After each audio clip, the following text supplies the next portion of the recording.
Durante 28 anos, eu fui a filha esquecida. A que passava o Natal sozinha enquanto meus pais viajavam com meu irmão. A que recebia desculpas esfarrapadas por mensagem enquanto via fotos deles na praia. Este ano, eu comprei um sítio no interior de Minas Gerais. E pela primeira vez na vida, eles se lembraram de mim. Apareceram na minha porta com um chaveiro e a cara mais lavada do mundo, dizendo que era hora da família se reunir. Mas eu tinha outros planos.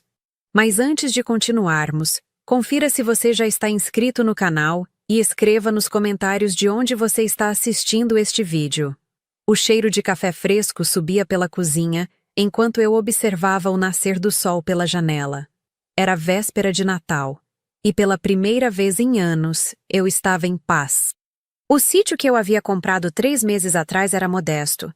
15 alqueires de terra vermelha nos arredores de São Lourenço, com uma casa de fazenda reformada, varanda ampla e um silêncio que curava feridas antigas. Minha cadela Mel dormia aos meus pés, a barriga para cima, completamente relaxada. Eu tinha trabalhado 12 anos como auditora fiscal em São Paulo. 12 anos de rotina massacrante, apartamento minúsculo, trânsito infernal e solidão. Mas também 12 anos juntando dinheiro, investindo com disciplina, vivendo abaixo das minhas possibilidades. Quando a oportunidade de comprar o sítio apareceu, eu tinha R$350 mil guardados. Paguei à vista, registrei tudo em meu nome e não contei para ninguém da família.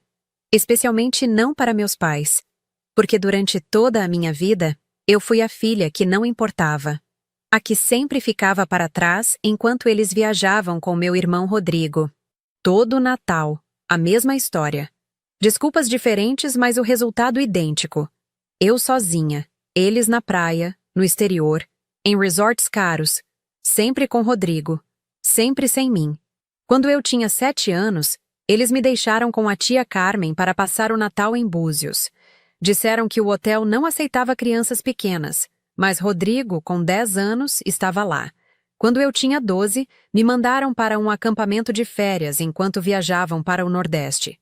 Aos 16, fiquei com a empregada enquanto eles iam para Gramado. Aos 21, passei o Natal sozinha no meu apartamento de estudante em Belo Horizonte, comendo miojo, enquanto via fotos deles em Cancún. Todo ano eu esperava que fosse diferente. Todo ano eu me decepcionava. Rodrigo sempre foi o favorito. O filho homem, o primogênito, o bem-sucedido. Formado em administração por uma universidade particular que meus pais pagaram integralmente. Enquanto eu precisei trabalhar e estudar ao mesmo tempo para bancar minha faculdade de contabilidade em uma federal. Ele recebeu um carro zero aos 18 anos. Eu comprei o meu usado, com 10 anos de uso, aos 25, com meu próprio dinheiro. Mas eu nunca disse nada. Engoli a mágoa, fingi que estava tudo bem, mandava mensagens educadas desejando boas festas. Porque no fundo, eu ainda tinha esperança de que um dia eles me enxergassem. De que um dia eu fosse importante o suficiente para ser incluída. Até que eu cansei de esperar. Peguei minha xícara de café e saí para a varanda. O ar estava fresco, com aquele cheiro de terra molhada que só o interior tem. As montanhas ao longe ainda estavam cobertas pela névoa matinal. Mel me seguiu, espreguiçando-se preguiçosamente antes de se jogar no sofá de vime que eu havia colocado na varanda. Eu tinha planos para este Natal. Planos que não incluíam mágoa, ressentimento ou solidão. Tinha convidado 3 amigas da época de faculdade, mulheres que eu considerava minhas verdadeiras irmãs. Tínhamos planejado uma ceia simples mas gostosa, muita conversa, risadas, e talvez uma caminhada até a cachoeira que ficava nos fundos da propriedade. Pela primeira vez na vida, eu estava animada para o Natal. Então meu telefone tocou. Era minha mãe. 7h30 da manhã, véspera de Natal. Ela nunca ligava tão cedo. Na verdade, ela quase nunca ligava. Nossas conversas geralmente aconteciam por mensagens curtas, funcionais, sem profundidade. Hesitei antes de atender, meu estômago se revirando com aquela sensação familiar de ansiedade que sempre vinha quando eu via o nome dela na tela. Alô? Amanda, filha. A voz dela era animada, quase efusiva. Um tom que eu não ouvia há anos. Como você está? Estou bem, mãe. Respondi cautelosamente. Aconteceu alguma coisa? Não, não, está tudo ótimo. Ela riu. E havia algo forçado naquele som. Olha, eu e seu pai estávamos conversando aqui. E percebemos que faz muito tempo que não passamos um Natal em família. Todos juntos, sabe? Meu coração disparou. Não da forma boa. É. Concordei, mantendo a voz neutra. Faz muito tempo mesmo. E aí nós pensamos, por que não nos reunirmos este ano? Uma confraternização de verdade, com todo mundo junto. Você, nós, o Rodrigo, a Júlia e as crianças. Seria lindo, não seria? Júlia era a esposa do Rodrigo. Eles tinham 2 filhos, Pedro de 6 anos e Lucas de 4. Crianças que eu mal conhecia, porque nunca era convidada para os aniversários, os churrascos, os encontros familiares. Seria. Respondi, ainda sem entender aonde ela queria chegar. Mas eu já tenho planos para amanhã, mãe. Convidei umas amigas para passar o Natal aqui comigo. Houve uma pausa. Aí? É. No sítio que eu comprei. Outra pausa, mais longa. Você comprou um sítio? Comprei. Há 3 meses. Em São Lourenço. Eu podia quase ouvir os neurônios dela processando a informação. Minha mãe, Glória, sempre foi uma mulher prática, pragmática. Professora de matemática aposentada, ela tinha uma forma muito direta de ver o mundo. Tudo era cálculo, custo-benefício, vantagem estratégica. E naquele momento eu podia sentir as engrenagens girando. São Lourenço? Que maravilha, filha! A voz dela mudou. Ficou mais suave, quase maternal. Um tom que eu não ouvia desde a infância. Você não me contou que estava procurando propriedade. Eu não estava procurando. Apareceu uma oportunidade e eu aproveitei. Mas que lugar lindo! Seu pai e eu adoramos São Lourenço. A gente costumava ir muito para lá quando você era pequena, lembra? Eu não lembrava. Ou melhor, eu lembrava de ter ficado com babás enquanto eles viajavam, mas não especificamente para São Lourenço. Mas não disse nada. Então, filha, estava pensando aqui. A voz dela ficou ainda mais animada. Por que você não cancela com suas amigas e a gente passa o Natal aí no sítio? Seria perfeito. A família toda reunida. As crianças podem brincar no campo. A gente faz uma ceia bem gostosa. O que você acha? Meu sangue gelou. Mãe, eu já te disse. Já tenho planos. Minhas amigas já confirmaram. Já comprei tudo para a ceia. Ah, mas elas vão entender, não vão? Família é mais importante. E faz tanto tempo que não passamos um Natal juntos. Faz 28 anos. As palavras saíram antes que eu pudesse segurá-las. Faz 28 natais que vocês viajam sem mim. Silêncio do outro lado da linha. Depois, a voz dela ficou defensiva. Amanda, isso não é justo. A gente sempre teve nossos motivos. Você sabe como eram as coisas. Sei. Sempre tinha um motivo. Hotel que não aceitava crianças.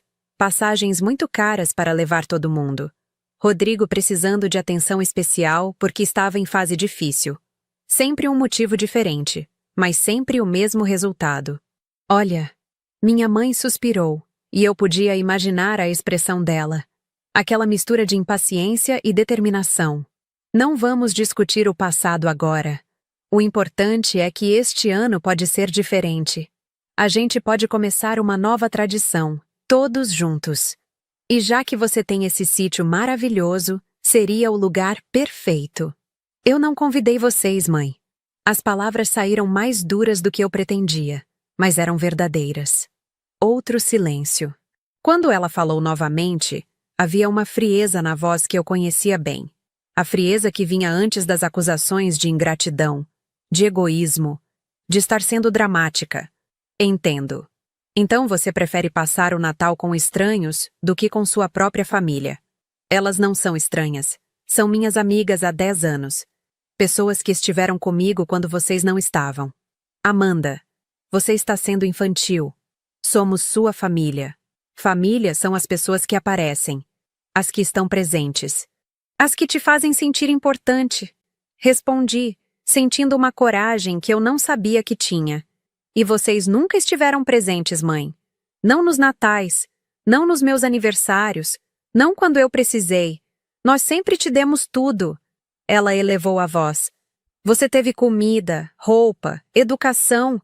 Eu paguei minha própria faculdade. Comprei meu próprio carro. Aluguei meu próprio apartamento desde os 19 anos. E agora comprei meu próprio sítio. Vocês não me deram nada que eu não tenha conquistado sozinha. Dessa vez o silêncio foi mais pesado. Mel levantou a cabeça, sentindo minha atenção, e veio encostar o focinho na minha mão. Eu acariciei suas orelhas macias, tentando me acalmar. Seu pai não vai gostar de ouvir isso. Minha mãe finalmente disse, a voz cortante. Então não conta pra ele. Amanda Sofia Martins. Eu não criei você pra ser essa pessoa ingrata e rancorosa. Não, mãe. Você não me criou. Você me deixou com babás, empregadas, tias, qualquer pessoa que pudesse me tirar do caminho enquanto vocês viviam suas vidas. E eu me criei, sozinha. Desliguei antes que ela pudesse responder. Minhas mãos tremiam. Mel choramingou baixinho, preocupada. Eu me abaixei e a abracei, sentindo o pelo macio contra meu rosto, o cheiro reconfortante de cachorro limpo e shampoo de camomila. Está tudo bem, menina, sussurrei. Está tudo bem. Mas meu coração estava acelerado e havia uma mistura de culpa e alívio no meu peito. Culpa porque, mesmo depois de tudo, uma parte de mim ainda queria a aprovação deles. Ainda queria ser a filha importante, a filha amada. Alívio porque pela primeira vez na vida, eu tinha dito não. Tinha colocado limites. Tinha escolhido a mim mesma. O telefone tocou novamente. Meu pai desta vez. Não atendi. Tocou mais 3 vezes nos próximos 10 minutos. Depois começaram as mensagens. Primeiro da minha mãe, depois do meu pai, depois do Rodrigo. Todas seguindo o mesmo roteiro. Decepção. Acusações de egoísmo. Lembretes de que família é sagrada. Rodrigo foi particularmente criativo, dizendo que eu estava traumatizando as crianças ao negar a elas um Natal com a tia. Crianças que eu via uma vez por ano, se tanto. Crianças cujos aniversários eu nunca era convidada. Crianças para quem eu era praticamente uma estranha. Bloqueei as notificações e voltei para dentro de casa. Precisava preparar o almoço, terminar de arrumar os quartos das minhas amigas, verificar a lista da ceia de amanhã. Tinha coisas mais importantes para fazer do que ficar remoendo conversas tóxicas. Mas enquanto eu cortava legumes para o almoço, minha mente não parava de voltar para aquela ligação, para o tom de voz da minha mãe, tão diferente do usual, tão interessado, tão calculado. Ela nunca tinha ligado para me convidar para nada. Nunca tinha demonstrado interesse em passar tempo comigo. E de repente, do nada, ela queria um Natal em família no meu sítio? Alguma coisa estava errada. A tarde passou em preparativos. Troquei as roupas de cama dos quartos de hóspedes, coloquei toalhas limpas nos banheiros, organizei a varanda com almofadas novas que eu tinha comprado na cidade. Minhas amigas chegariam amanhã de manhã cedo. Júlia, a advogada trabalhista. Patrícia, a psicóloga. E Renata, a professora de literatura. Mulheres incríveis que eu tinha conhecido na faculdade e que nunca me deixaram para trás. Estava regando as plantas da varanda quando ouvi o som de um carro subindo pela estrada de terra. Franzi a testa. Não estava esperando ninguém. O sítio ficava no fim de uma estrada secundária, longe da rodovia principal. Ninguém passava por ali por acaso. O carro apareceu na curva. Um Fiat Toro Prata, modelo novo, limpo demais para estar em estrada de terra. Meu estômago afundou quando reconheci o motorista. Rodrigo. Ele estacionou em frente ao portão de madeira que dava acesso à propriedade. O portão estava fechado, trancado com um cadeado robusto. Mas isso não impediu meu irmão de descer do carro e caminhar até ele, as mãos nos bolsos da calça jeans cara. O polo azul marinho impecável mesmo depois de horas de viagem desde São Paulo.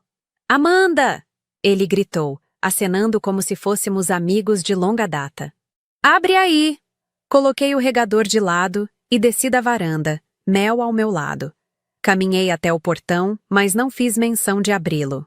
Rodrigo estava do outro lado das tábuas de madeira, sorrindo aquele sorriso de vendedor que ele usava quando queria alguma coisa. "O que você está fazendo aqui, Rodrigo?" "Vim te ver, ué!" O sorriso dele vacilou um pouco quando percebeu que eu não estava retribuindo o entusiasmo. "A mãe me contou que você comprou um sítio." "Caramba, mana, que lugar bonito! Por que você não avisou a família?" "Porque eu não queria que a família soubesse." A franqueza da minha resposta o pegou de surpresa. Ele piscou algumas vezes, depois riu, como se eu tivesse feito uma piada. "Ah, para com isso! Você está chateada por causa da ligação da mãe de manhã?" "Olha," ela exagerou, "eu sei. Mas é Natal, Amanda. Época de família, de união. A gente pensou que seria legal passar as festas juntos. Vocês nunca quiseram passar as festas comigo antes." "Isso não é verdade." "Rodrigo." Eu cruzei os braços. "Quantos natais você se lembra de ter passado comigo?" Ele hesitou. "Vários. Cite um." "Olha, eu não vim aqui para discutir o passado." Ele mudou de tática, a voz ficando mais suave. "Vim porque somos família. E família tem que se apoiar, se entender. A mãe e o pai estão ficando velhos, Amanda. A gente precisa aproveitar o tempo que temos com eles. Eles têm 58 e 60 anos. Não estão morrendo, mas não vão viver para sempre. E quando eles se forem, você vai se arrepender de ter desperdiçado essas oportunidades de estar junto." Era uma manipulação clássica. Culpa emocional disfarçada de sabedoria. Rodrigo sempre foi bom nisso. Sempre soube exatamente que botões apertar para fazer as pessoas fazerem o que ele queria. Se eles quisessem estar comigo, tiveram 28 anos de oportunidade. Não precisavam esperar eu comprar um sítio para se lembrar que eu existo. O sorriso dele finalmente desapareceu. "Você está sendo dramática. E você está sendo conveniente. Apareceu aqui sem ser convidado. Provavelmente porque a mãe te mandou, para tentar me convencer a ceder. Mas não vai funcionar, Rodrigo. Eu não quero vocês aqui." Ele deu um passo para trás, como se eu tivesse batido nele. "Jesus, Amanda. Quando você ficou tão amarga?" "Não sou amarga. Sou realista. E já tomei minha decisão. Então você realmente vai passar o Natal sozinha, só para provar um ponto?" "Não vou estar sozinha. Tenho minhas amigas vindo." "Amigas." Ele praticamente cuspiu a palavra. "Estranhos são mais importantes que sua própria família?" "Sim. Quando os estranhos me tratam melhor que minha família, sim. Eles são mais importantes." Rodrigo me encarou por um longo momento. Havia algo no olhar dele que eu não conseguia decifrar. Raiva, sim, mas também algo parecido com desespero. Como se minha recusa significasse mais do que apenas um Natal sem reunião familiar. "Você não entende." Ele finalmente disse, a voz mais baixa. "A gente realmente precisa desse Natal aqui no sítio." "Por quê?" "Porque sim." Ele desviou o olhar. "Porque seria bom para todo mundo. Para as crianças, para os pais, para nós." "Rodrigo." Dei um passo mais perto do portão. "O que está acontecendo?" "Nada está acontecendo." Ele passou a mão pelo cabelo. Um gesto nervoso que eu lembrava da infância. "A gente só queria passar um tempo em família." "É tão difícil de acreditar?" "Sim. Porque vocês nunca quiseram isso antes." "Então, ou aconteceu alguma coisa que você não está me contando, ou vocês querem alguma coisa de mim. Qual das duas é?" Ele não respondeu. Ficou olhando para o chão, as mãos nos bolsos, a mandíbula travada, e naquele silêncio, eu entendi. "Vocês estão com problemas financeiros." Não foi uma pergunta. Foi uma constatação. E a forma como o corpo dele enrijeceu me deu a confirmação que eu precisava. "Não é nada demais." Ele disse rapidamente, defensivamente. "Só uma fase difícil. A empresa está passando por uma reestruturação, algumas contas atrasadas, nada que a gente não consiga resolver." Rodrigo trabalhava como gerente comercial em uma empresa de tecnologia. Um cargo bom, salário alto, mas ele e a esposa tinham um estilo de vida caríssimo. Apartamento em bairro nobre, Carros importados, escolas particulares para as crianças, viagens internacionais todo ano.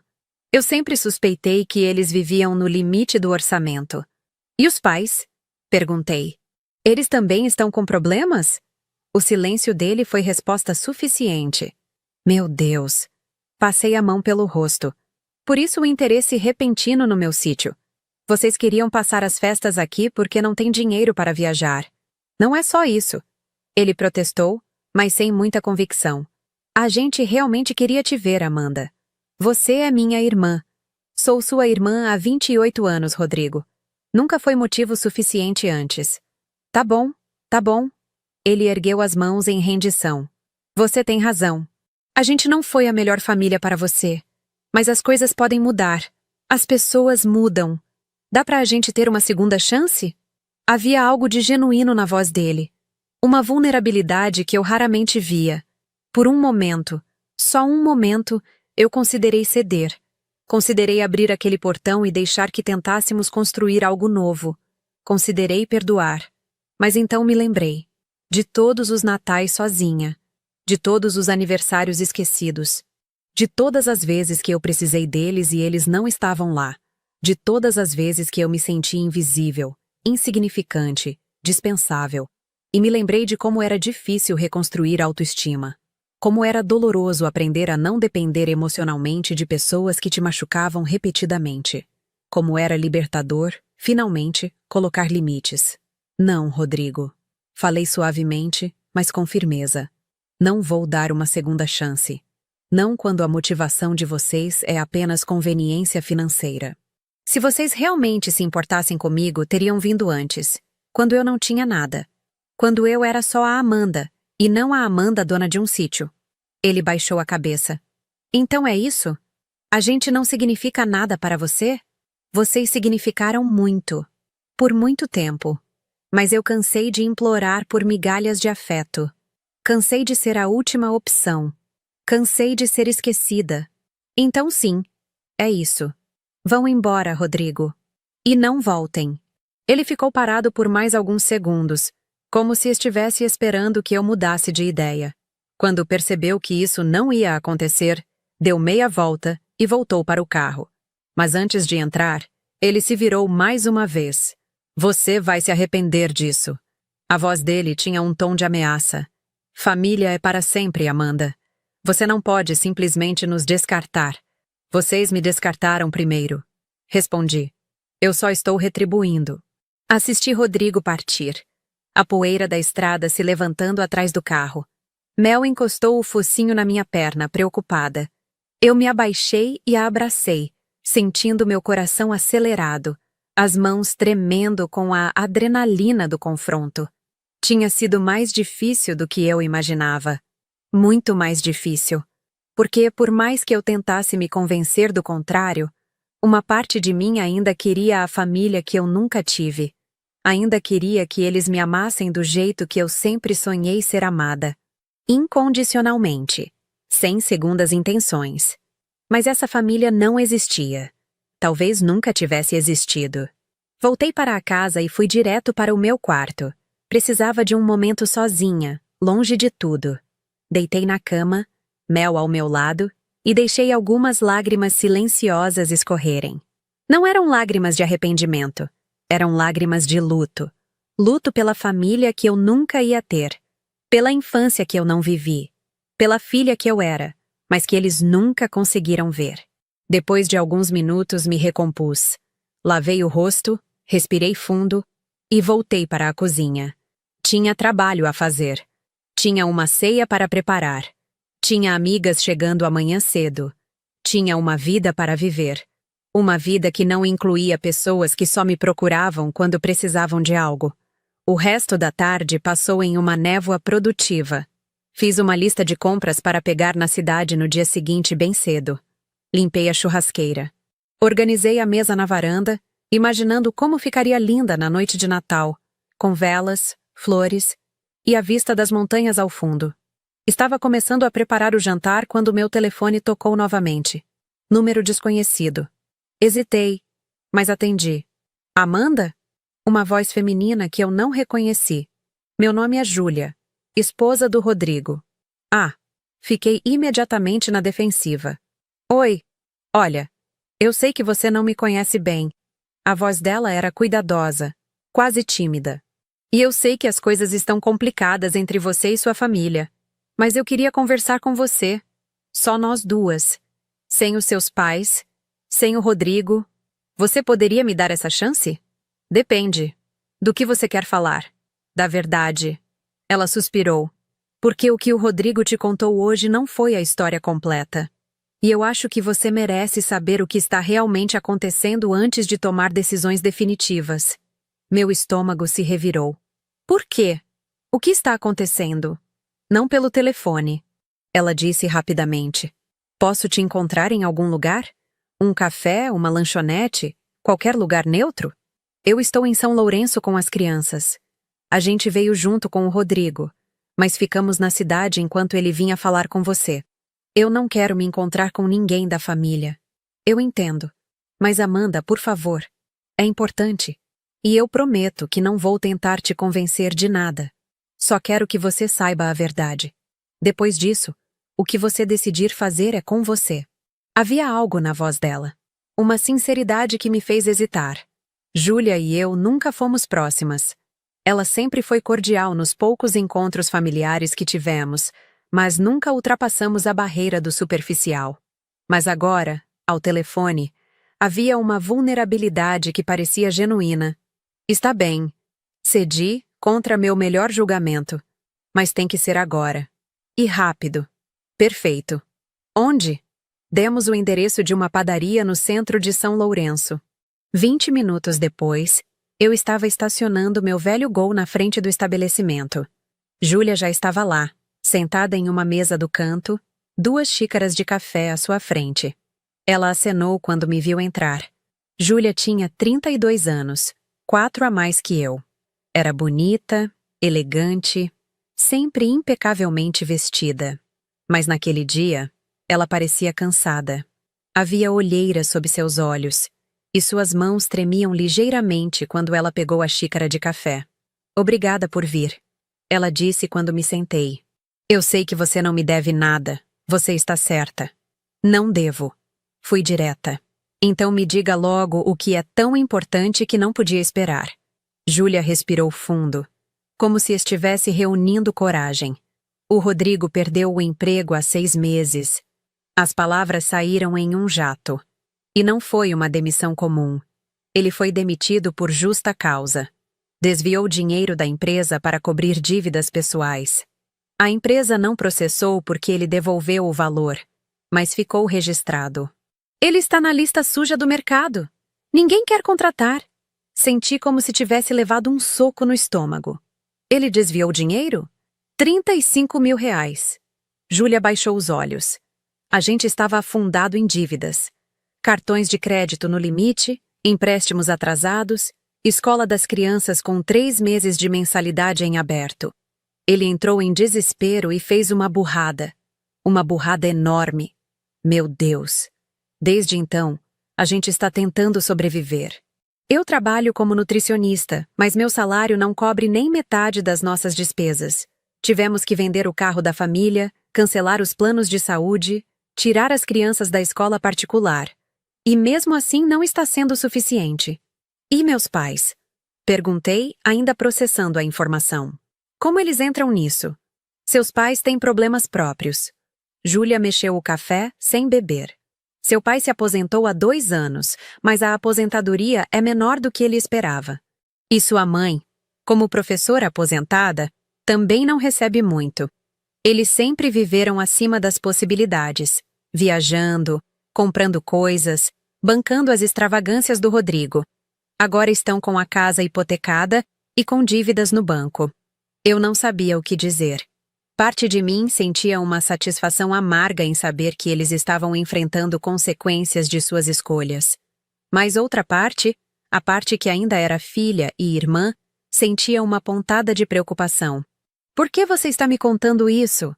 Finalmente perguntei. Porque quando o Rodrigo soube que você tinha comprado um sítio, ele viu uma solução. Júlia me encarou. Ele convenceu seus pais de que, Se vocês passassem o Natal juntos, se reconectassem, você ia se sentir parte da família de novo. E aí, eventualmente, vocês poderiam contar com você, financeiramente. Ah! A raiva começou a ferver no meu peito. Então era isso. Queriam meu dinheiro. Não é bem assim. Júlia levantou as mãos. Quer dizer, sim, eles estão desesperados. Mas eu também acho que, no fundo, eles realmente perceberam que afastaram você, que erraram. Só que a motivação inicial foi financeira. Isso eu não posso negar. E você? Por que está me contando tudo isso? Qual é o seu interesse? Ela hesitou, mordendo o lábio. Porque eu me sinto culpada, admitiu. Durante todos esses anos, eu vi como eles tratavam você. Vi o Rodrigo ignorar suas ligações, seus convites. Vi seus pais cancelarem planos com você de última hora para viajar com a gente. E eu nunca disse nada. Nunca defendi você. Porque era conveniente para mim também. Significava mais atenção para minhas crianças, mais ajuda dos sogros, mais presentes, mais viagens. Pelo menos você é honesta. Eu deveria ter sido melhor. Ela limpou uma lágrima que escorria. E agora, vendo tudo desmoronar, vendo meu marido mentir e manipular, vendo meus filhos perguntando por que não podem mais fazer as coisas que costumavam fazer, eu percebi que a gente construiu tudo em cima de areia. Em cima de aparências, de consumismo, de valores errados. E você acha que me contar isso vai fazer diferença? Júlia me olhou nos olhos. Eu acho que você merece saber a verdade. Antes de tomar qualquer decisão, você precisa saber com o que está lidando. Eu não vou te pedir dinheiro. Não vou te pedir para ajudar a gente. Mas se você decidir manter distância, que seja com conhecimento de causa. E se você decidir dar uma chance para sua família, que também seja sabendo exatamente quem eles são e o que estão passando. Fiquei em silêncio, processando tudo. O café na minha frente esfriava, intocado. Mel estava no carro, esperando. E eu estava sentada ali, ouvindo a cunhada que eu mal conhecia me contar verdades que minha própria família não teve coragem de dizer. Como estão as crianças? Perguntei finalmente. O rosto de Júlia se suavizou um pouco. Confusas. Elas não entendem por que tudo mudou, porque não podem mais ter certas coisas, ir a certos lugares. O Pedro, o mais velho, está tendo pesadelos. O Lucas está fazendo xixi na cama de novo, coisa que ele não fazia há 2 anos. Senti um aperto no peito. As crianças eram inocentes em tudo isso. Eu sinto muito por eles. Eu também. Júlia suspirou. E é por isso que estou tentando consertar as coisas. Arranjei um emprego melhor em uma clínica particular. Começo em janeiro. Vai ajudar. E estou fazendo terapia com o Rodrigo, para a gente aprender a lidar com dinheiro de forma saudável. Mas vai levar tempo. Muito tempo. E enquanto isso, vocês acharam que eu seria a solução rápida. Não foi ideia minha. Ela foi rápida em esclarecer. Quando o Rodrigo me contou o plano, eu disse que era errado. Que você ia perceber as intenções e se afastar ainda mais. Mas ele estava desesperado. E seus pais também. Eles te ligaram ontem à noite, depois que viram uma publicação sua no Facebook sobre o sítio. Eu nem tinha postado nada no Facebook há meses. Mas então me lembrei. Uma das minhas amigas tinha me marcado em uma foto na frente da casa, comentando sobre nossos planos de Natal. Eu não tinha dado muita importância na época. Mas claramente alguém tinha visto. Olha, Amanda. Júlia se inclinou para a frente. Eu não estou defendendo eles. O que fizeram com você ao longo dos anos foi errado. Imperdesculpável. Mas eles são humanos. Humanos falhos, egoístas, que tomaram decisões terríveis. E agora estão pagando o preço.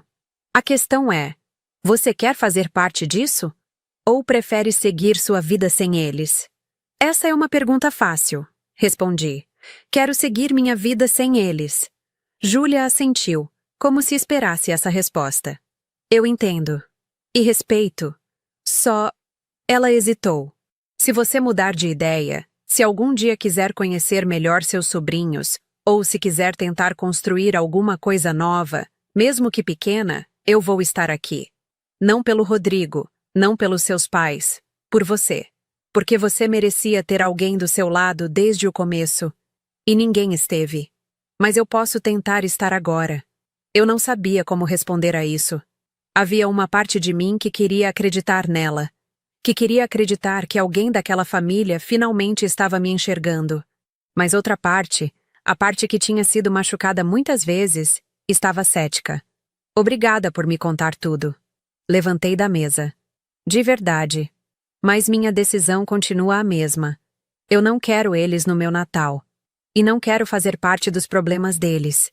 Eu sei. E está tudo bem. Júlia também se levantou. Só mais uma coisa.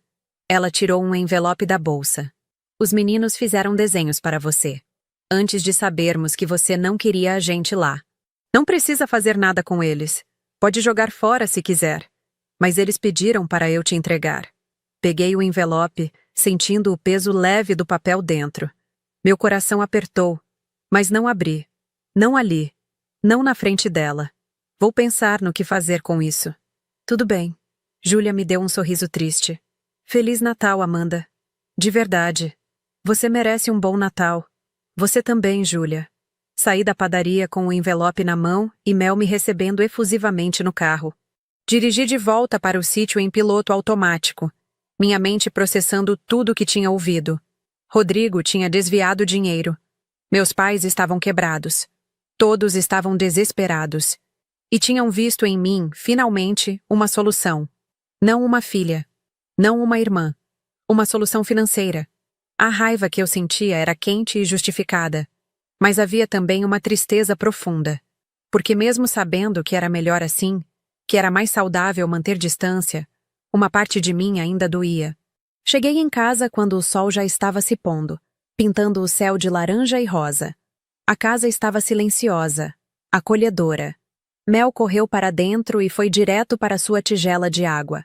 Eu fiquei na varanda, o envelope ainda na mão, olhando para o horizonte. Finalmente, abri. Dentro havia 2 desenhos feitos com giz de cera. O primeiro mostrava uma família de palitinho.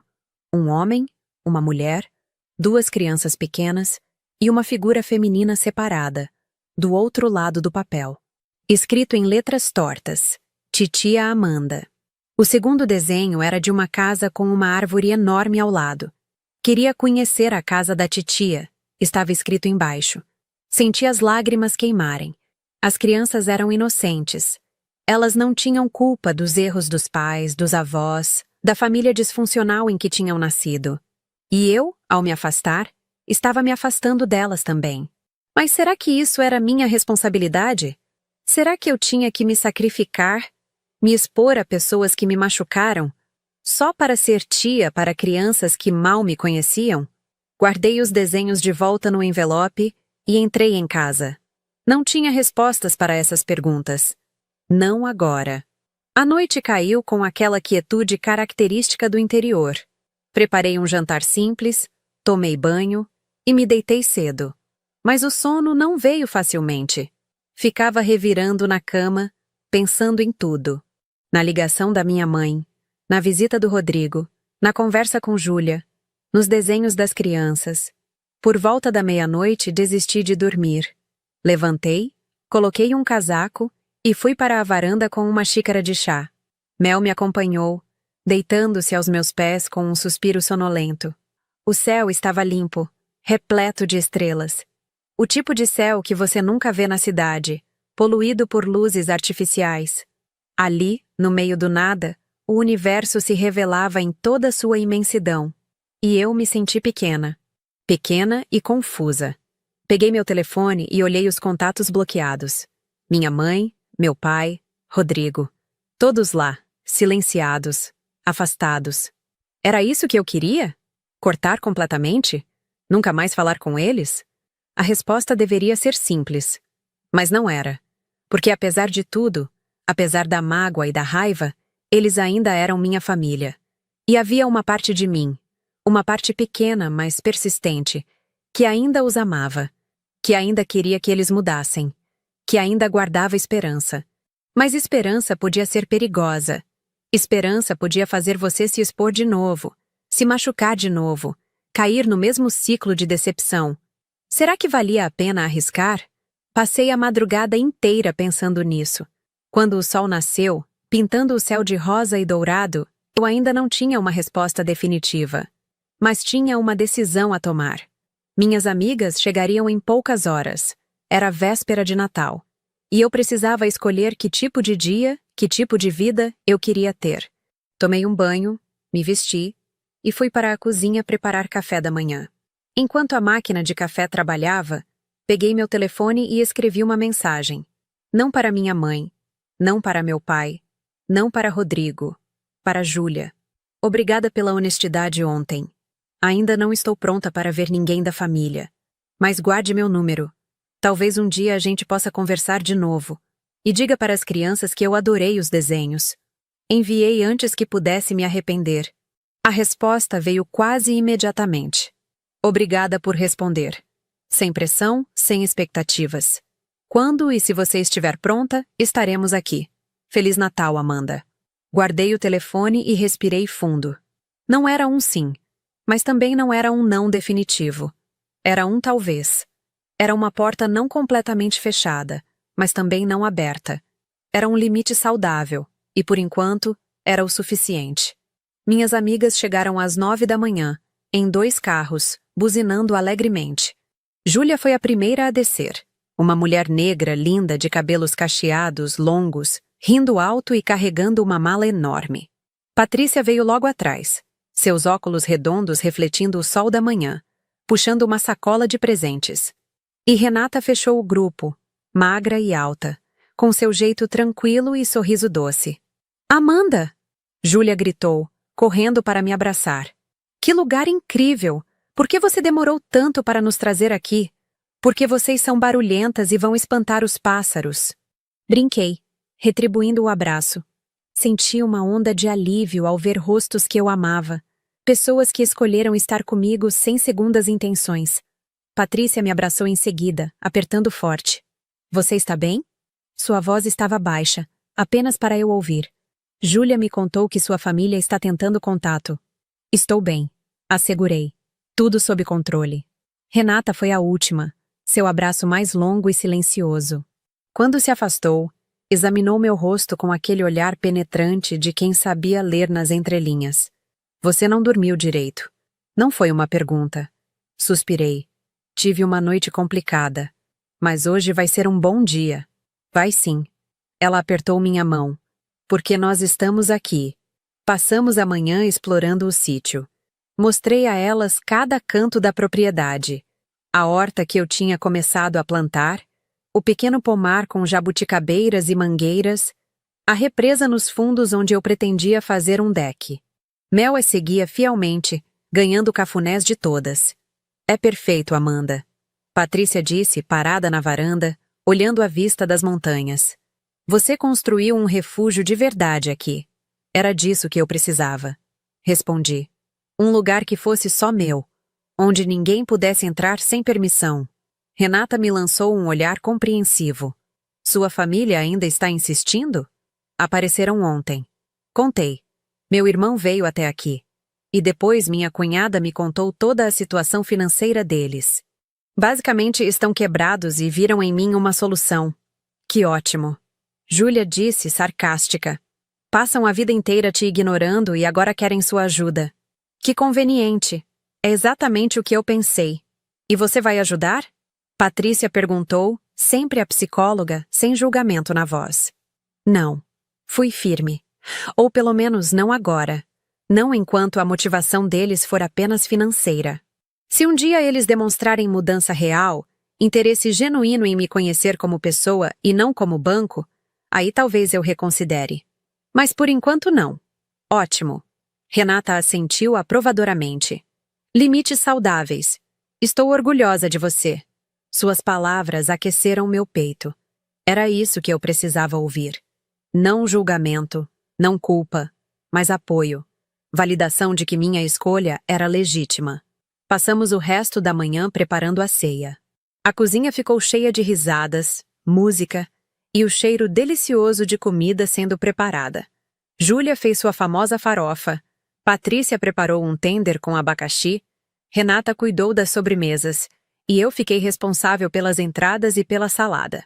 Era caótico, barulhento e perfeito. À tarde, descansamos na varanda. Júlia tinha trazido vinho e ficamos ali, conversando sobre tudo e nada. Sobre trabalho, sobre relacionamentos, sobre sonhos e medos. Sobre o ano que estava terminando e o novo que estava por vir. Vocês são minha família de verdade. Eu disse em um momento de silêncio. Sabe disso, né? Claro que sabemos. Patrícia sorriu. E você é a nossa. Para nós. Júlia ergueu a taça. As famílias que escolhemos. Brindamos. O som do cristal tilintando misturado com nossas risadas. Enquanto o sol começava a se pôr, pintando o céu de tons alaranjados e roxos, nos preparamos para a ceia. Trocamos de roupa, colocamos a mesa na varanda com toalha branca, velas e arranjos de flores silvestres que eu tinha colhido no campo. O ar estava morno, com aquela brisa suave de fim de tarde que carregava o perfume das jabuticabas maduras. Estava acendendo as velas quando ouvi o som de carros subindo a estrada. Meu estômago se contraiu. Não hoje. Mas quando os veículos apareceram na curva, vi que não eram meus pais ou Rodrigo.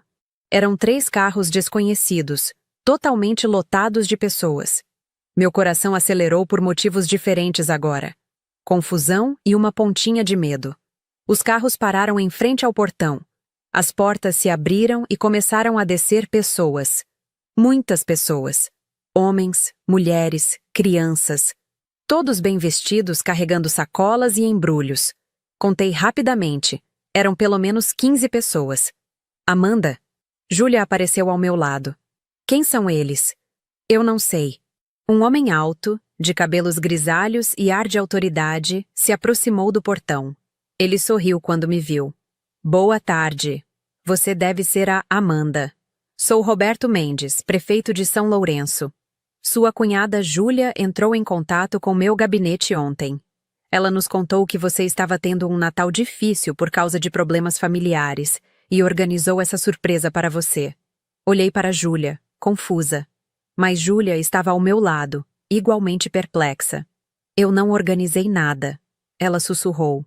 O prefeito continuou, sem perceber nossa confusão. Achamos lindo o gesto dela de reunir a comunidade para apoiar você. São Lourenço é uma cidade pequena e cuidamos uns dos outros. Então reunimos algumas famílias, preparamos comida, trouxemos presentes e viemos celebrar o Natal com vocês. Meu coração afundou quando entendi o que tinha acontecido. Não foi a Júlia que organizou isso. Foi alguém se passando por ela. Alguém que sabia que o prefeito não recusaria um pedido assim, especialmente envolvendo problemas familiares e uma nova moradora na cidade. Alguém que queria me forçar a abrir o portão. Com licença, disse, mantendo a voz educada mas firme. Senhor prefeito, houve um mal-entendido. Eu não pedi para ninguém organizar nada. E infelizmente não posso receber visitas neste momento. O sorriso dele vacilou. Mas sua cunhada? Não foi minha cunhada. Alguém se passou por ela. E eu sinto muito que vocês tenham sido trazidos até aqui sob falsos pretextos. Mas eu não autorizei isso e não vou abrir meu portão. Um murmúrio de desconforto passou pelo grupo. As pessoas começaram a se entreolhar, confusas. O prefeito ficou visivelmente irritado. Senhorita, essas pessoas tiraram tempo de suas famílias, prepararam comida, trouxeram presentes, tudo para ajudar você. Seria extremamente mal educado recusar. Eu entendo. E peço desculpas a todos por esse inconveniente. Falei mais alto, para que todos pudessem ouvir. Mas eu fui vítima de uma manipulação. Alguém usou o nome da minha cunhada para organizar isso sem minha permissão, provavelmente com a intenção de me forçar a abrir meu portão e deixar entrar pessoas que eu não quero aqui. Que pessoas? Uma mulher do grupo perguntou. Minha família, respondi honestamente, que passou anos me ignorando e agora quer se aproveitar do meu sítio. Houve um silêncio constrangedor. Eu podia ver as pessoas processando, algumas parecendo compreensivas, outras claramente céticas. Então foi isso que aconteceu. Uma voz familiar veio de trás do grupo. As pessoas se afastaram, E lá estava minha mãe. Glória Martins caminhou até a frente, as mãos juntas em um gesto quase suplicante. Seu rosto estava perfeitamente composto em uma expressão de tristeza e preocupação maternal. Minha filha tem estado muito estressada ultimamente. Minha mãe disse, sua voz carregada de emoção calculada. Ela cortou contato com a família por causa de alguns mal-entendidos do passado. E quando eu soube que ela tinha comprado este sítio lindo, pensei que talvez, se a comunidade toda viesse apoiá-la, mostrar que ela é amada, ela perceberia que não precisa se isolar assim. Mentira. A palavra saiu da minha boca antes que eu pudesse pensar.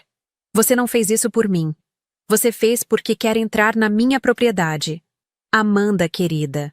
Ela deu um passo mais perto do portão, estendendo a mão como se fosse me tocar através das barras de ferro.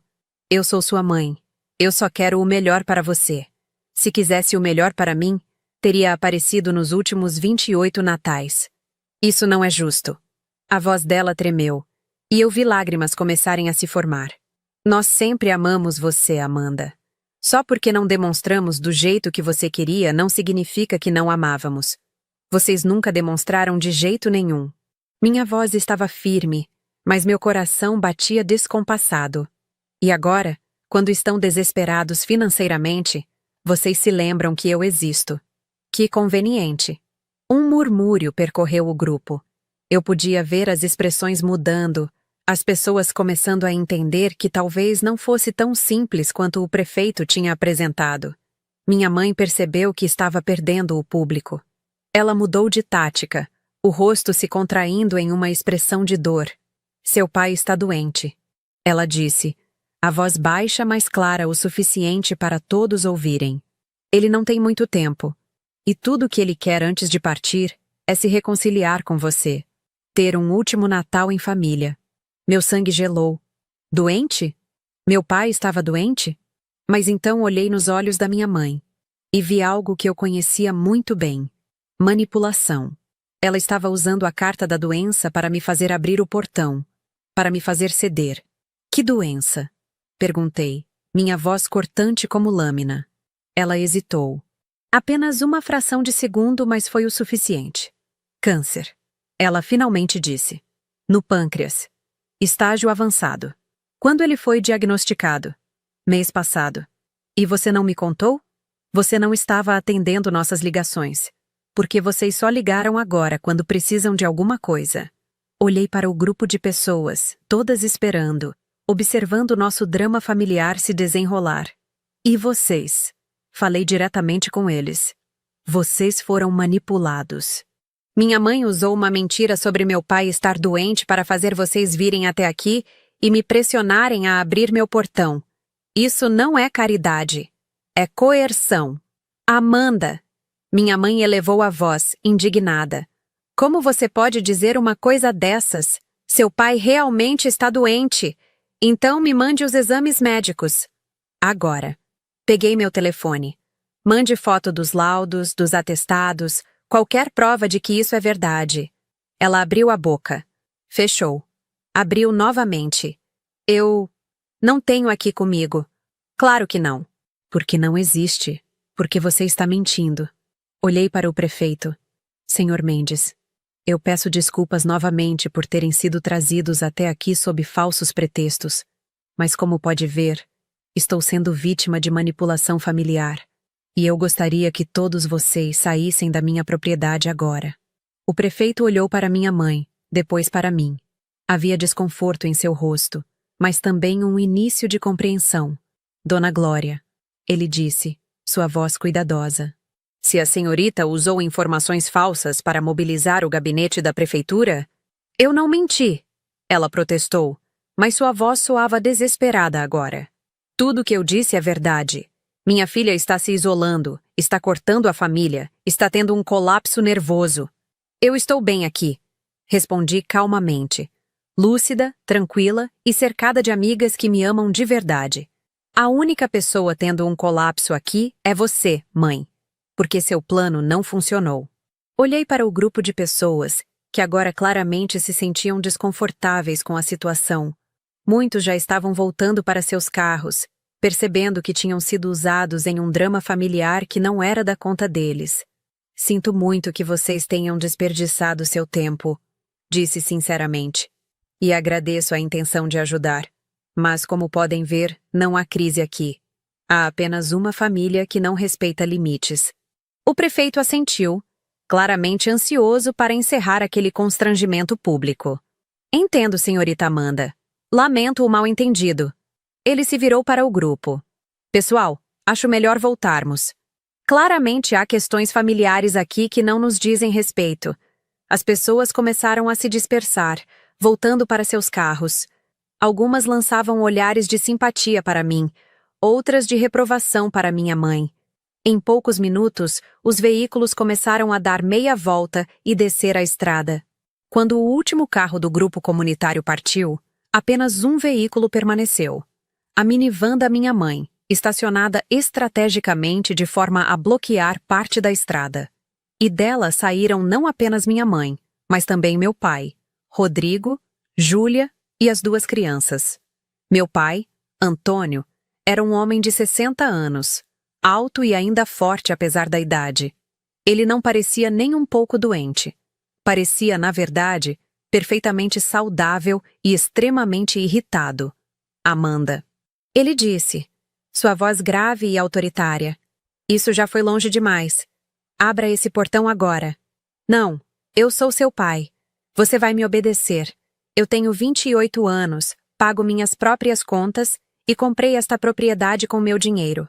Eu não devo obediência a ninguém. Seu pai não está bem. Minha mãe tentou novamente, mas sua voz estava menos convincente agora. Ele precisa de um lugar calmo para se recuperar.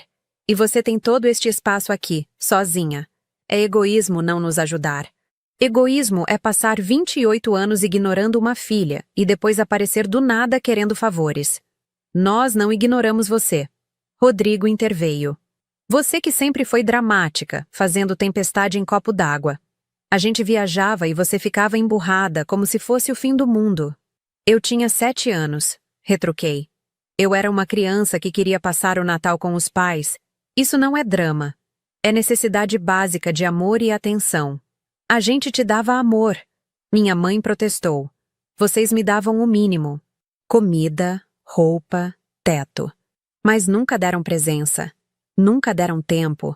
Nunca me fizeram sentir importante. E agora você vai nos punir por isso? Meu pai perguntou. Vai nos deixar na rua sem ajuda só para se vingar? Vocês não estão na rua. Vocês têm uma casa. Hipotecada, mas tem. E quanto à ajuda, existe família, amigos, programas sociais. Vocês têm opções. Apenas não incluem me usar. Amanda, por favor. Era a Júlia quem falava agora. A Júlia de verdade. As crianças estão aqui. Elas queriam conhecer você. Queriam ver o sítio. Olhei para os meninos. Pedro e Lucas, 6 e 4 anos, agarrados às pernas da mãe, olhando para mim com aqueles olhos grandes e confusos. Meu coração apertou. Eles realmente eram inocentes nisso tudo. Oi, meninos, disse tentando manter a voz gentil. Eu adorei os desenhos que vocês fizeram para mim. Muito obrigada. O Pedro, o mais velho, deu um passo tímido à frente. Titia, a gente pode ver os cachorros? A mamãe disse que você tem cachorros. Eu tenho uma cachorra, Mel. E ela é muito legal. A gente pode fazer carinho nela? Olhei para a Júlia e vi nos olhos dela uma súplica silenciosa. Ela não estava participando da manipulação. Ela realmente só queria que as crianças tivessem um momento bom. Mas eu também sabia que se abrisse aquele portão, mesmo que apenas para as crianças, todos entrariam.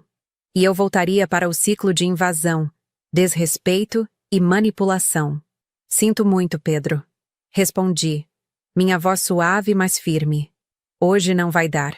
Mas quem sabe outro dia, quando for só você, seu irmão e sua mãe. Sem mais ninguém. Vi a decepção no rosto dele. E doeu. Doeu mais do que eu esperava. Mas eu tinha que manter meus limites. Por mim. Pela minha saúde mental. Pela vida que eu tinha trabalhado tanto para construir. Você está sendo ridícula. Meu pai disse. E agora havia ameaça em sua voz. Essa propriedade, esse sítio, tudo isso você só conseguiu por causa da educação que nós te demos, dos valores que te ensinamos. Eu me eduquei. Paguei minha própria faculdade. Trabalhei desde os 16 anos. Vocês não têm crédito nenhum sobre minhas conquistas. Nós somos seus pais. Biologicamente, sim. Mas em todos os outros sentidos, vocês foram ausentes. E agora, quando eu finalmente construí algo meu, vocês querem tomar para si. Mas não vão conseguir. Este lugar é meu, minha paz é minha. E vocês não vão destruir isso. Meu pai deu um passo ameaçador em direção ao portão. Se você não abrir isso agora... O quê? Interrompi. Você vai fazer o quê? Me bater? Me forçar? Na frente das crianças? Na frente de testemunhas? Porque sim, minhas amigas estavam todas na varanda, observando tudo. E sim, Patrícia estava discretamente filmando com o celular. Documentação, prova, proteção. Meu pai percebeu e recuou, o rosto vermelho de raiva contida. Você vai se arrepender disso. Ele disse, baixo e perigoso. Família não se esquece. Família não perdoa. Então acho que não somos família. Respondi. Porque eu já perdoei vocês muitas vezes. E agora estou apenas escolhendo não me submeter mais a isso. Glória agarrou o braço do marido, percebendo que a situação estava escalando perigosamente. Antônio, vamos embora. Ela está irredutível. Não adianta. Não. Ele se soltou dela. Eu não vou embora até ela abrir esse maldito portão. Então vocês vão esperar muito tempo. Disse. Porque eu não vou abrir. Vamos ver. Meu pai pegou o celular. Ele discou um número e colocou no viva-voz. Alô, polícia? Quero fazer uma ocorrência. Minha filha está tendo um surto psicótico e se trancou em uma propriedade. Ela está representando perigo para si mesma e precisa de ajuda médica imediata. Meu sangue gelou. Ele estava usando a mesma tática que outros pais abusivos usavam, fazendo parecer que eu estava louca, que precisava de intervenção para forçar as autoridades a abrirem meu portão. Senhor, o atendente respondeu. Qual o endereço? Enquanto meu pai passava as informações, virei para minhas amigas. Patrícia, você está filmando tudo? Tudo. Ela confirmou, mantendo o celular discretamente posicionado. Ótimo, porque vamos precisar dessas provas. 10 minutos depois, uma viatura da polícia militar chegou. 2 policiais desceram, um homem e uma mulher, ambos com expressão de cansaço de quem já tinha atendido muitas chamadas naquele dia de véspera de Natal. Boa noite. O policial homem disse. Recebemos um chamado sobre uma pessoa em surto. Quem fez a ocorrência? Fui eu. Meu pai se aproximou. Sou o pai da moça. Ela está lá dentro, trancada, recusando ajuda. Estamos muito preocupados. A policial mulher se aproximou do portão e me viu na varanda. Moça, tudo bem com a senhora? Está tudo bem, oficial. Respondi calmamente. Não estou tendo nenhum surto. Apenas não quero receber minha família neste momento. Ela está mentindo. Minha mãe interveio. Ela tem histórico de problemas mentais. Já tentou se machucar antes. Isso é mentira, disse firmemente. Eu nunca tentei me machucar. E não tenho nenhum histórico psiquiátrico. Minha família está inventando isso para tentar forçar a polícia a abrir meu portão. Os policiais se entreolharam. Obviamente já tinham visto situações assim antes. Disputas familiares disfarçadas de emergências de saúde mental. Senhora, a policial se dirigiu à minha mãe. A senhora tem alguma prova desse histórico médico que mencionou? Minha mãe hesitou. Bem, não aqui comigo, mas... E a senhora? O policial homem olhou para mim. Pode descer aqui para conversarmos melhor? Desci da varanda e caminhei até o portão, mas não abri. Conversei com os policiais através das grades, mantendo uma distância segura entre mim e minha família. Oficial, vou ser bem clara. Expliquei. Passei 28 anos sendo ignorada por essa família. Eles nunca me incluíram nos natais, nos aniversários, em nada. Agora que comprei este sítio com meu próprio dinheiro, de repente eles querem se reconciliar. Mas eu descobri que é apenas porque estão com problemas financeiros e viram em mim uma solução. Isso não é verdade, Rodrigo protestou. A gente realmente quer se reconectar. Então por que a mãe mentiu sobre o pai estar com câncer? Perguntei, olhando diretamente para os policiais. Ela usou essa mentira para trazer um grupo de pessoas da prefeitura até aqui, tentando me pressionar a abrir o portão. Quando isso não funcionou, meu pai inventou que estou tendo um surto. Tudo isso para forçar entrada na minha propriedade. Isso é sério, a policial disse, olhando para meus pais com uma expressão mais dura. Fazer falsa comunicação de crime é contravenção penal. Nós não estamos fazendo falsa comunicação, meu pai argumentou.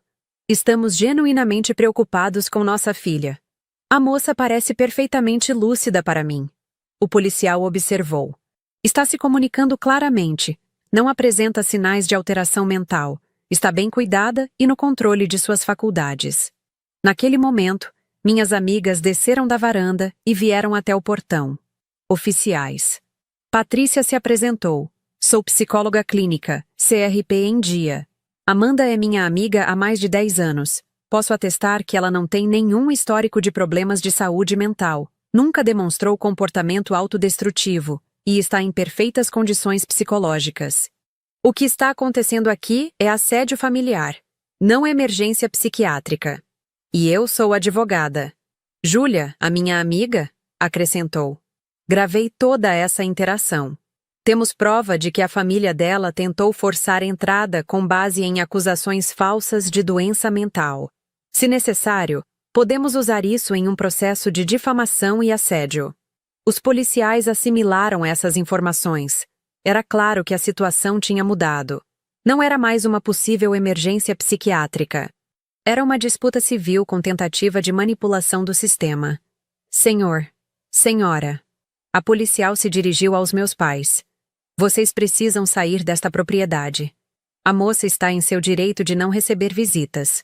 Se insistirem, podemos enquadrar como perturbação do sossego e até invasão de propriedade.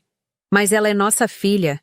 Minha mãe choramingou, as lágrimas finalmente parecendo reais. Como pode fazer isso com a gente? Porque vocês me ensinaram. Respondi, minha voz quebrando um pouco apesar da minha tentativa de manter a compostura. Vocês me ensinaram que eu não era prioridade, que eu não importava, que amor é condicional. E agora estou aplicando a mesma lição de volta. Vocês não são prioridade para mim. Vocês não importam na minha vida. E meu amor, minha ajuda, meu espaço, são condicionais. Condicionais a respeito, a mudança real, a anos de comportamento diferente. E vocês não ofereceram nada disso. Amanda, por favor. Júlia, a cunhada, falou. E havia lágrimas genuínas em seus olhos. Eu sei que não tenho direito de pedir nada. Mas as crianças vão crescer e aprender com o exemplo de vocês. Interrompi gentilmente. Se vocês querem que elas tenham uma tia presente na vida delas, então ensinem a elas sobre respeito, sobre limites, sobre amor genuíno. E quando elas forem velhas o suficiente para entender, se quiserem me conhecer por escolha própria, não por manipulação dos pais, eu estarei aqui. Os policiais começaram a orientar minha família a entrar nos veículos. Rodrigo foi o primeiro, ainda resmungando sobre ingratidão. Minha mãe chorava dramaticamente, apoiada no meu pai, que me lançava olhares de puro ódio. Júlia pegou as crianças no colo, sussurrando desculpas que eu fingi não ouvir. Antes de entrar no carro, meu pai se virou uma última vez. Você está morta para nós. Ele disse, alto e claro. A partir de hoje, você não tem mais família. Não espere que a gente esteja aqui quando você precisar. Eu nunca esperei. Respondi. E sempre vivi sem vocês. Não vai fazer diferença agora. Assisti os carros partirem, a poeira da estrada subindo atrás deles. Os policiais ficaram mais alguns minutos, coletando informações e me aconselhando a registrar um boletim de ocorrência caso o assédio continuasse. Eu agradeci e prometi que faria. Quando finalmente estavam todos longe e o silêncio voltou para o sítio, minhas pernas tremeram. A adrenalina que tinha me mantido firme durante toda a confrontação começou a descer, e eu senti as lágrimas vindo. Minhas amigas me cercaram imediatamente.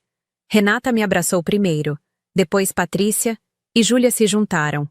formando um círculo de apoio ao meu redor.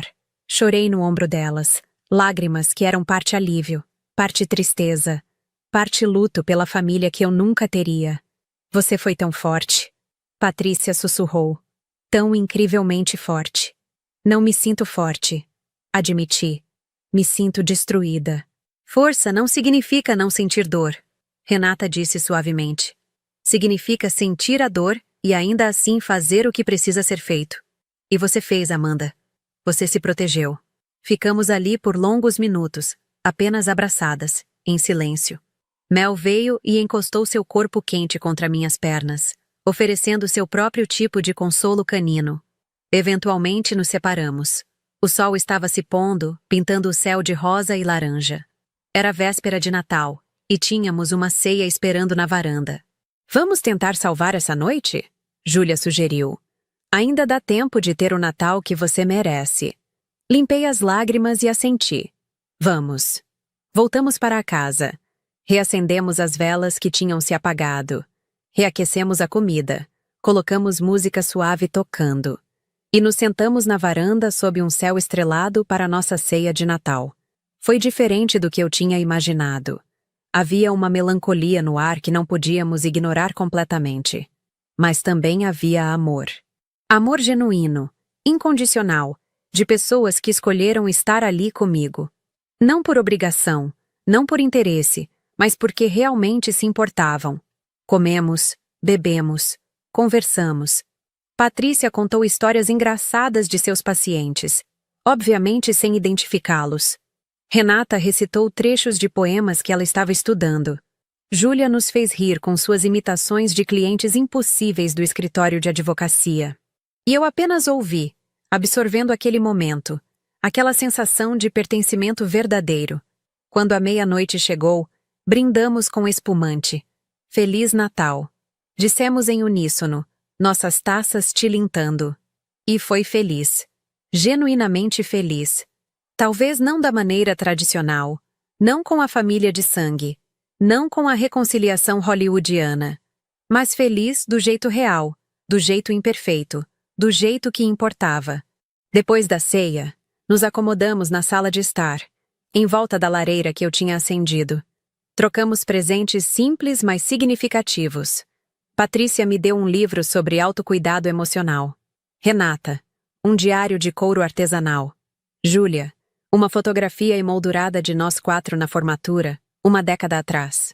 Eu dei a cada uma delas uma cesta com produtos da região. Doce de leite, queijo artesanal, cachaça envelhecida e uma carta escrita à mão agradecendo por terem sido minha verdadeira família todos esses anos. Houve mais lágrimas, mas dessa vez eram lágrimas boas. Lágrimas de gratidão. Passamos o dia de Natal em uma paz tranquila. Acordamos tarde, tomamos café da manhã na varanda, fizemos uma caminhada até a cachoeira nos fundos da propriedade.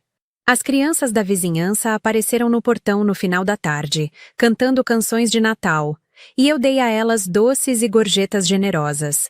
Preparamos um jantar leve com as sobras da ceia e passamos a noite jogando jogos de tabuleiro e assistindo filmes antigos. Era simples. Era perfeito. No dia seguinte, minhas amigas partiram. Houve abraços longos e promessas de nos vermos em breve. Quando o último carro desceu a estrada, fiquei sozinha novamente.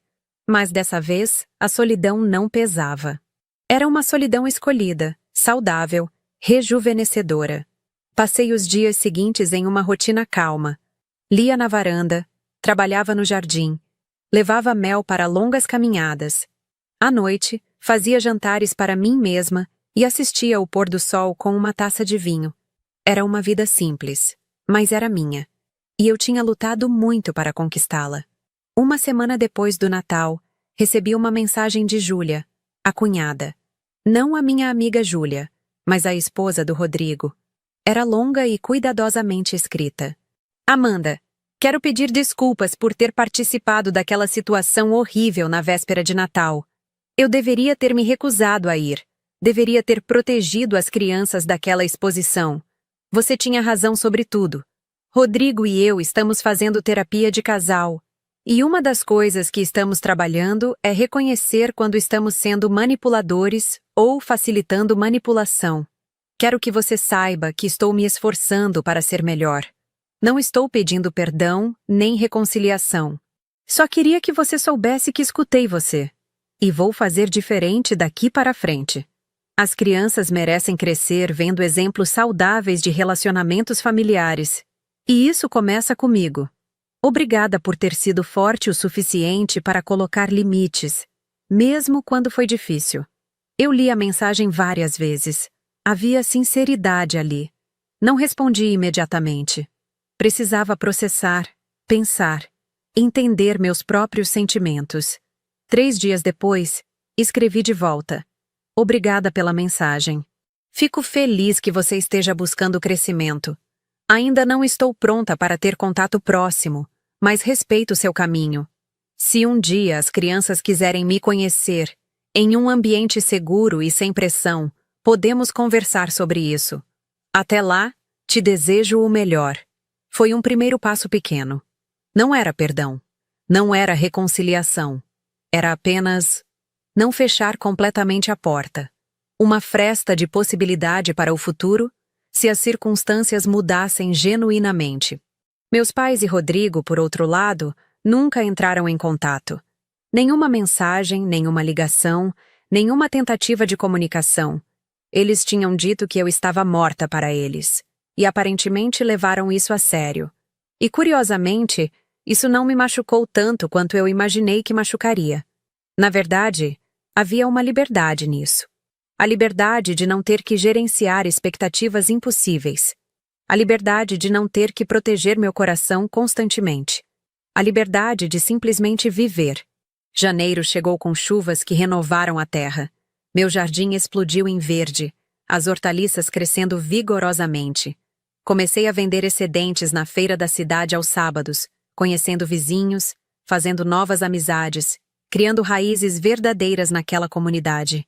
O prefeito, Roberto Mendes, me procurou pessoalmente para pedir desculpas por ter sido usado naquela situação. Ofereceu ajuda caso eu precisasse de qualquer apoio da prefeitura. Aceitei graciosamente e, eventualmente, ele se tornou um aliado. Quando eu propus um projeto de hortas comunitárias para famílias de baixa renda, ele apoiou entusiasticamente. Fevereiro trouxe meu aniversário de 29 anos. Pela primeira vez na vida, não esperei nenhuma ligação dos meus pais. Não senti aquela pontada de decepção quando o telefone não tocava. Em vez disso, comemorei com minhas amigas, que viajaram novamente para o sítio.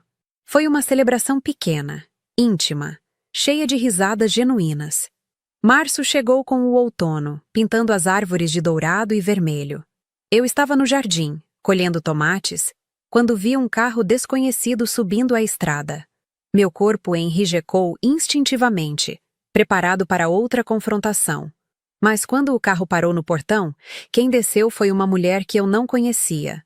Ela tinha uns 50 anos, cabelos grisalhos presos em um coque, roupas simples mas limpas. Havia algo familiar em seu rosto, mas eu não conseguia identificar o quê. Amanda Martins? Ela chamou do portão. Sim? Respondi, mantendo distância cautelosa. Meu nome é Helena. Sou tia do seu pai, irmã da mãe dele. Levei um momento para processar. Eu sabia que minha avó paterna tinha morrido quando eu era pequena, mas nunca tinha conhecido outros parentes daquele lado da família. Meus pais nunca falavam sobre eles. O que a senhora quer? Perguntei, ainda cautelosa. Eu soube do que aconteceu no Natal, Helena disse. A notícia se espalhou pela família. E eu achei que você merecia saber algumas coisas sobre a história da sua família que seus pais provavelmente nunca contaram. Por quê? Por que você se importaria? Porque eu reconheço os padrões. Ela disse simplesmente. Porque a mesma coisa aconteceu comigo há 30 anos. E porque alguém deveria ter me avisado, mas ninguém avisou. Então eu estou avisando você. Hesitei. Toda a minha experiência recente me dizia para não confiar, para não abrir o portão, para manter distância. Mas havia algo nos olhos daquela mulher. Uma tristeza antiga. Um reconhecimento de dor compartilhada. Vou abrir o portão. Disse. Mas vamos conversar na varanda, onde minhas câmeras de segurança filmam tudo. Só para garantir. Ela assentiu, compreendendo. Justo. Abri o portão e a convidei para entrar. Preparei chá e nos sentamos na varanda. Mel, minha cachorra, farejou Helena cuidadosamente antes de decidir que ela era confiável e se deitar aos seus pés.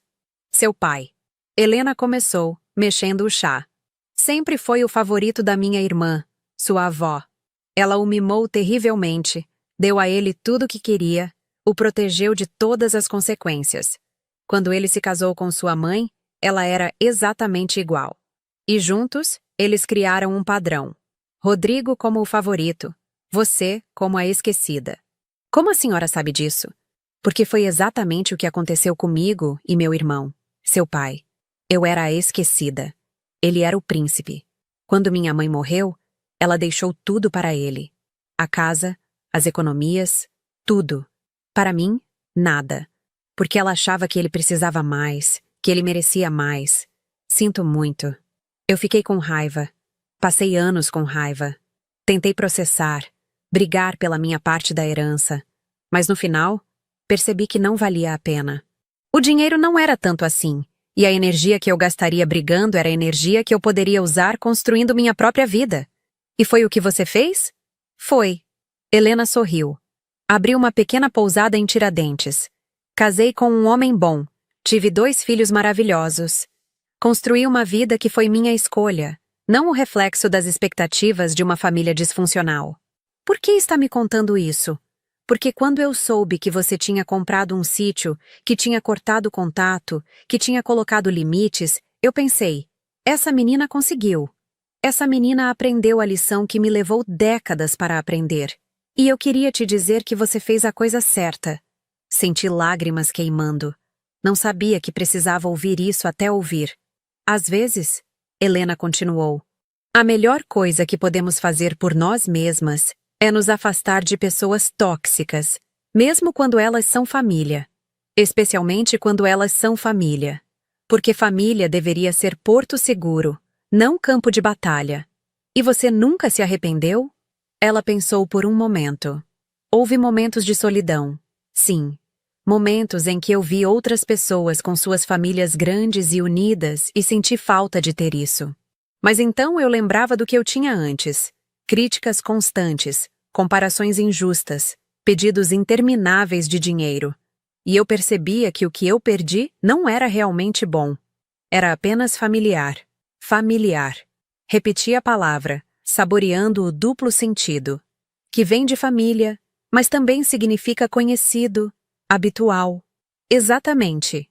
A gente se acostuma com padrões de tratamento, mesmo quando são prejudiciais. E aí confunde familiaridade com amor. Mas não é a mesma coisa.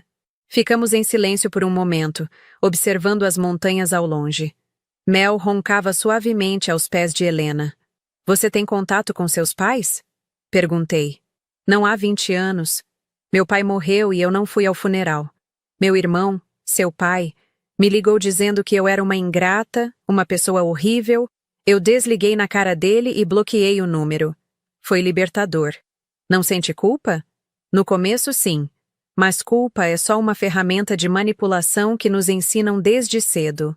Eles te ensinam que você deve lealdade, gratidão, obediência, só por ter nascido naquela família. Como se você pedisse para nascer. Como se devesse algo a eles por te trazerem a um mundo onde você seria tratada como inferior. Ela tinha razão. Tanta razão que doía reconhecer. Então você veio aqui para me dizer que está tudo bem? Que eu fiz a escolha certa? Vim te dizer que você não está sozinha. Helena pegou minha mão. Que o que você está sentindo, milhares de outras pessoas já sentiram. Que cortar contato com família tóxica não te torna má pessoa. Te torna a pessoa que se valoriza. E que se você precisar de uma tia de verdade, alguém que vai te apoiar sem querer nada em troca, eu estou aqui. Chorei então. Chorei de alívio, de validação, de gratidão por essa mulher que eu acabava de conhecer, mas que me entendia mais profundamente do que minha própria mãe jamais entendeu. Helena ficou o resto da tarde. Contou histórias da família que eu nunca tinha ouvido. Mostrou fotos antigas. Explicou dinâmicas que finalmente faziam sentido. Quando ela partiu, trocamos números e ela me fez prometer que a visitaria em Tiradentes. Você tem família agora, ela disse ao se despedir. Pode não ser a família que você nasceu, mas é a família que você escolheu. E essa vale muito mais. Assisti o carro dela descer a estrada, sentindo algo novo florescendo no meu peito. Não era exatamente felicidade. Era algo mais profundo. Era a aceitação. Aceitação de que minha história com meus pais tinha acabado. Aceitação de que isso era triste, mas também necessário. Aceitação de que eu podia construir algo novo, algo melhor, com as pessoas que escolhi ter na minha vida. Nos meses que se seguiram, minha vida ganhou uma nova cor. Visitei Helena em Tiradentes e conheci meus primos, que me receberam com um carinho que eu nunca tinha experimentado em reuniões familiares. Minhas amigas continuaram sendo presença constante, visitando regularmente, ajudando nos projetos do sítio. Em junho, adotei mais um cachorro, um filhote abandonado que alguém deixou no portão do sítio. Chamei ele de Sol, porque ele trouxe luz para os dias de mel. Os dois se tornaram inseparáveis. O projeto das hortas comunitárias decolou. Dezenas de famílias participavam, plantando, colhendo, aprendendo. Eu dava workshops gratuitos sobre cultivo orgânico. Aquilo que começou como meu refúgio pessoal estava se transformando em algo maior. Em comunidade. Em propósito. Dezembro chegou novamente. Um ano inteiro desde aquele Natal conturbado. Eu estava na varanda, preparando a casa para receber minhas amigas mais uma vez, quando meu telefone tocou. Número desconhecido. Atendi com cautela. Alô? Titia Amanda? Uma vozinha infantil. É o Pedro. Meu coração disparou. Pedro. O sobrinho que eu mal conhecia. Oi, Pedro. Respondi, mantendo a voz calma. Tudo bem? Titia. Eu liguei escondido do celular da mamãe. Ele sussurrou. Só queria te desejar Feliz Natal. A mamãe disse que você não quer falar com a gente, mas eu queria te ligar mesmo assim. Senti lágrimas queimando. Ah, Pedro, muito obrigada pelo telefonema. Feliz Natal para você também.